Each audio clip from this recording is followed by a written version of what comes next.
आता भाजप तेच करते. प्रत्येक विचारल्या गेलेल्या प्रश्नाचं उत्तर भाजप देत नाहीये.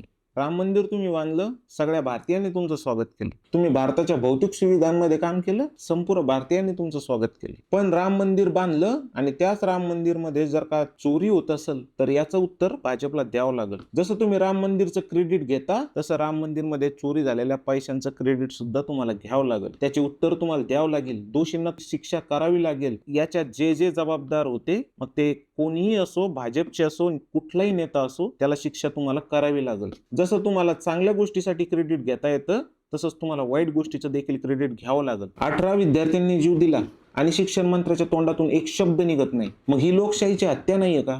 तुम्हाला उत्तर द्यावं लागेल. त्या 18 विद्यार्थ्यांची काय चूक होती तुम्हाला सांगावं लागेल. 22 लाख विद्यार्थी पेपरला बसतात आणि तो पेपर फुटतो, याची जबाबदारी तुम्हाला घ्यावं लागेल. पेपर फुटला, पेपर कॅन्सल केला, नंतर पेपर घेतला, आता तो पेपर झाल्यानंतरही तुमचा पेपर चेकिंग मध्येही घोटाळा.